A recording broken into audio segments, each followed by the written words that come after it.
नमस्कार मंडळीनो तुम्हाला माहीतच आहे की प्रत्येक गावात ग्रामसभा होणार आहे. आमच्या गावातील पुढारी आमचा ऐकतच नाही, सगळा कारभार अगदी मनमानीने पद्धतीने करतात. अशा पद्धतीची एक सर्वसामान्य तक्रार सर्वच गावामध्ये बहुतांश प्रमाणात आपल्याला दिसून येते. कारण की तुम्हाला माहीत आहे, ग्रामसभेत हे 10 प्रश्न तुम्हाला नक्की विचारायचे आहे, जेणेकरून तुमच्या ग्रामसभेचा काळाबाजार तुमच्यासमोर येईल. कारण की हे तुमचा जन्मसिद्ध अधिकार आहे आणि हे 10 प्रश्न तुम्हाला नक्की माहीतच व्हायला पाहिजे. परंतु हा व्हिडिओ तुम्हाला शेवटपर्यंत बघायचा आहे, कारण हा 10 प्रश्न नक्की महत्त्वाचे आहे. मात्र असं नेमकं का होतं? कारण ग्रामपंचायतीच्या कार्याच्या बाबतीत किंवा ग्रामसभेचे अधिकार याच्या बाबतीत लोक जागृत नसतात. विशेषतः नव्या पिढीला ग्रामसभेचे अधिकार काय आहे याबद्दल अजिबात माहीत नसते. आणि आपण या व्हिडिओमध्ये हेच जाणून घेणार आहोत की ग्रामसभेला अधिकार काय आहेत, ग्रामसभा म्हणजे नेमकं काय आणि ग्रामसभेमध्ये आपण कोणते प्रश्न विचारले पाहिजे, जेणेकरून आपल्या गावाच्या कारभारावरती अंकुश राहील. हे सगळं विषय आपण आजच्या या व्हिडिओमध्ये जाणून घेणार आहोत. तर मंडळी, सुरुवातीला आपण पाहूया की ग्रामपंचायत म्हणजे नेमकं काय आणि ग्रामसभा म्हणजे नेमकं काय.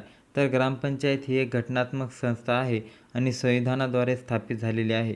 म्हणजे पूर्वीचा मुंबई ग्रामपंचायत अधिनियम 1958 असेल आणि महाराष्ट्र ग्रामपंचायत अधिनियम 1959 याच्या अन्वये ग्रामपंचायतीची स्थापना झाली होती.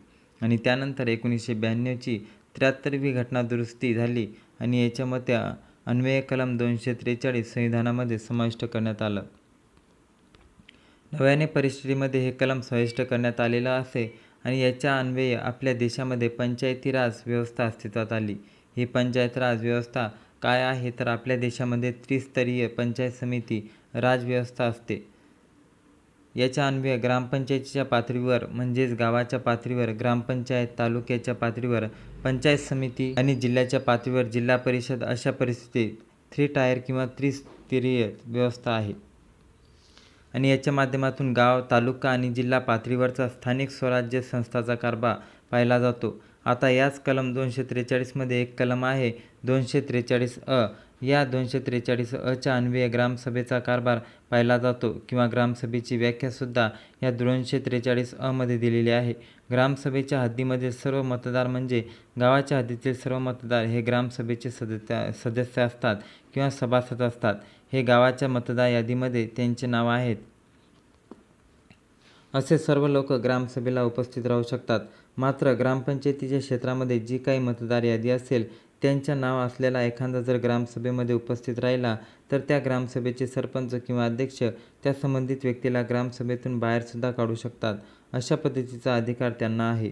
आता ही ग्रामसभा नेमकी कशी बोलावली जाते याचासुद्धा काय नियम आहे. म्हणजे 2 ग्रामपंचायतीमधील अंतर 4 महिन्याच्या जास्त नसावा अशा पद्धतीचा एक नियम आहे.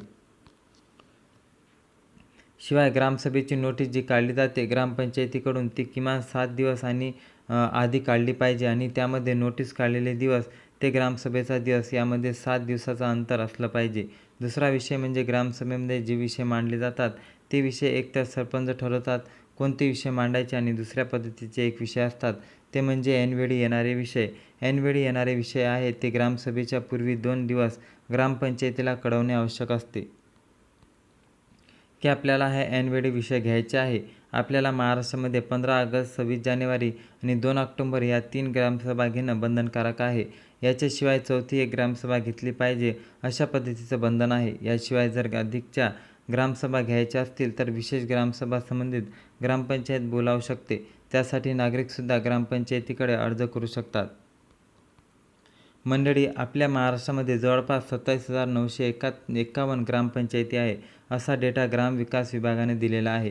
म्हणजे या ग्रामपंचायतीचा कारभार चालणं किती महत्त्वाचं आहे. कारण आजही आपल्या महाराष्ट्रातील बहुतांश लोकसंख्या ही ग्रामीण भागामध्ये आहे. नागरिकांचा झपाटा वाढलेला आहे. स्थलांतराचा मुद्दा समोर आहे. यामुळे काही युवक आता रोजगाराच्या निमित्ताने शहरामध्ये स्थलांतरित जरी झाले असतील तरी प्रत्येकजण हा कुठेतरी गावगड्याशी निगडीत असतो आणि आपल्या गावामध्ये काहीतरी सकारात्मक विकास काम झाले पाहिजे असं प्रत्येकाला वाटत असतं. मात्र या ग्रामपंचायतीच्या कारभारामध्ये हस्तक्षेप करायला कसं आणि नेमकं प्रश्न कसे विचारायचे याची टेक्निकल माहिती बऱ्याचदा युवकांना, नागरिकांना नसते. त्यामुळे प्रश्न विचारले जात नाहीत आणि जिथे प्रश्न विचारले जात नाही तिथे कारभारामध्ये सुधारणा होत नाही. त्यामुळे ग्रामपंचायतीचा कारभार सुधारायला हवा, असं प्रत्येकाला ग्रामसभेत उपस्थित राहिलं पाहिजे आणि प्रश्न विचारले पाहिजे. मात्र ग्रामसभेमध्ये कोणते प्रश्न विचारले पाहिजे याच्याबद्दल आता आपण जाणून घेणार आहोत. महत्त्वाचं म्हणजे ग्रामसभा शासकीय कर्मचारी, गावाच्या हद्दीमध्ये काम करणारे शासकीय, निमशासकीय कर्मचारी, ग्रामपंचायतीचे कर्मचारी या सगळ्यांनी उपस्थित राहणं आवश्यक असतं. तर मंडळी, गावाच्या ग्रामसभेला वैद्यकीय अधिकारी, पशुवैद्यकीय अधिकारी, गाव कामगार, तलाठी, मुख्याध्यापक यासोबतच पोलीस पाटील, गावाच्या हद्दीत कार्यरत असलेले वायरमॅन, आरोग्यसेवक, आरोग्यसेविका, अशा स्वयंसेविका, अंगणवाडी सेविका, कृषी सहाय्यक यासोबतच रेशन दुकानदार, विद्युत सेवक, जलसेवक, स्वच्छतागृहाचे कर्मचारी यासोबत सर्व विषय समित्याने पदी अधिकारी यांनी उपस्थित राहणं आवश्यक आहे. आणि या सर्व शासकीय, निमशासकीय अधिकाऱ्याच्या कामाचा लेखाजोखा ग्रामसभेमध्ये विचारला जाऊ शकतो. एखादं काम जर चुकत असेल तर त्याला विचारणा केली जाऊ शकते किंवा जे सांगितलं त्या सर्व शासकीय, निमशासकीय कर्मचाऱ्याच्या कार्यपद्धतीबाबत प्रश्न किंवा त्याच्या कार्यपद्धतीत सुधारणा करण्यासाठीच्या काही सूचना देखील असतील तर त्यांना ग्रामसभेमध्ये देता येऊ शकतात. ग्रामसभेमध्ये विचारू शकतो असा दुसरा महत्त्वाचा प्रश्न म्हणजे ग्रामनिधी किती जमा झाला आणि त्या ग्रामनिधीचा विनियोग कसा झाला. आता ग्रामनिधी म्हणजे तर काय, तर ग्रामपंचायत 2 प्रकारची निधी जमा होत असते. एक म्हणजे घरपट्टी आणि पाणीपट्टी. तर या घराचा निधी आणि घरपट्टीचा, पाणीपट्टीचा याचा अधिनियम यांना विनियोग, खर्च कशा पद्धतीने झाला याच्यासाठी विचारणा ग्रामसभेमध्ये करता येऊ शकते. बऱ्याचदा ग्रामपंचायतीमध्ये काय होतं की लिकेज, कुठेतरी दिवाबत्तीची सोय, वायर बदलणे, बल्ब बदलणे अशा पद्धतीचे कारणे सांगून बऱ्याचदा भ्रष्टाचार केला जातो, निधी मुरवला जातो आणि ग्रामनिधी हा थेट गावातील लोकांच्या खिशातून घेतला जातो. त्यामुळे या ग्रामनिधीचा विनियोग कसा झाला, त्याच्यामध्ये कुठेतरी भ्रष्टाचार झाला की नाही याची खातरजमा लोक करून घेणे शक्यतात. नागरिक याच्यासाठी प्रश्न विचारू शकतात की तुम्ही निधी किती आला आणि तुम्ही किती खर्च केला. आता तिसरा महत्त्वाचा मुद्दा म्हणजे गावात होत असलेल्या विकासाची अंमलबजावणी. माहितीसुद्धा नागरिक या ग्रामसभेमध्ये विचारू शकतात. म्हणजे आमदार फंड किती आला, खासदाराच्या माध्यमातून काही निधी आला का नाही, याशिवाय जिल्हा नियोजन म्हणजे की DPDCचा निधी आला किंवा नाही याचा प्रश्न तुम्ही विचारू शकता. शिवाय विकास आराखडा जो आर्थिक वर्षाच्या सुरुवातीला केला जातो, पहिली जी ग्रामसभा असते त्याच्यामध्ये गावाचा विकास आराखडा तयार केला जातो आणि हा विकास आराखड्यातील वित्त आयोगाच्या माध्यमातून निधी पडत असते. आता साधारण 16वा वित्त आयोग आहे, 17वा वित्त आयोग येईल पुढच्या वेळी. तर अशा पद्धतीने हा निधी येत असताना या निधीची विनियोग कशा पद्धतीने होते, कामाचा दर्जा कशा पद्धतीने रोखला जातोय याचीसुद्धा तपासणी केली जाऊ शकते आणि याबाबतीत प्रश्न विचारले जाऊ शकते. गावामध्ये एकूण निधी किती आला आणि त्याच्यामध्ये खर्च किती झाला आणि शिल्लक किती आहे याबाबतचे प्रश्नसुद्धा ग्रामसभेमध्ये विचारले जाऊ शकतात.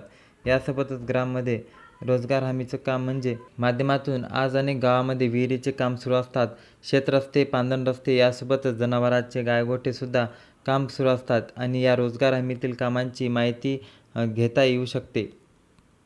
यासोबतच नवीन काही काम सुचवण्याचे असतील, काही काम मंजूर घ्यायचे असतील तर याबाबतच्या सूचनासुद्धा ग्रामसभेमध्ये करता येऊ शकतात.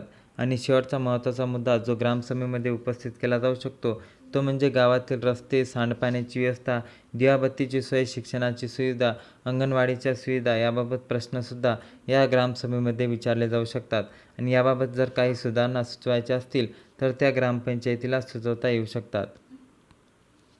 तर मंडळी, ग्रामपंचायतीचा कारभार सुधारणं आवश्यक असेल आणि आपल्या गावाचा विकास झाला पाहिजे असं जर प्रत्येकाला तळमळीने वाटत असेल तर उद्या 15 ऑगस्टला असो की 15 ऑगस्ट कधी पण येऊ, 2 ऑक्टोबर, 15 ऑगस्ट या 4 ग्रामसभेमध्ये होणाऱ्या ग्रामसभेमध्ये प्रत्येक युवकाने आणि प्रत्येक नागरिकाने उपस्थित राहिलं पाहिजे आणि प्रश्न विचारले पाहिजे. कारण आपण प्रश्न विचारले नाही तर गावाच्या ग्रामपंचायतीच्या कारभारामध्ये सुधारणा होणार नाहीत. आणि एका अर्थाने ग्रामसभा हे गावातील प्रत्येक नागरिकाच्या आणि युवकाच्या हातामधील एक अत्यंत महत्त्वाचं शस्त्र आहे जे आपल्याला आपल्या गावाच्या दिशेने घेऊन जाऊ शकते. तर मंडळी, ग्रामसभेमध्ये कोणते प्रश्न विचारले पाहिजे आणि ग्रामसभा एकूणच कारभार कशा पद्धतीने चालवते हे आपण या व्हिडिओमध्ये पाहिलं. आता आपले काही प्रश्न अजून असतील तर आपल्याला काही विचारायचं असेल तर आपण कमेंट बॉक्समध्ये नक्की विचारू शकता. तसेच हा व्हिडिओ कसा वाटला हे सुद्धा सांगा. गावाच्या विकासाशी निगडीत असलेले व्हिडिओ अजून कोणते आपल्याला अपेक्षित आहे हे सुद्धा कमेंट बॉक्समध्ये नक्की सांगा. तसेच महाराष्ट्र न्यूज यूट्यूब चॅनलला नक्की सबस्क्राईब करायला विसरू नका. जय हिंद, जय महाराष्ट्र. धन्यवाद.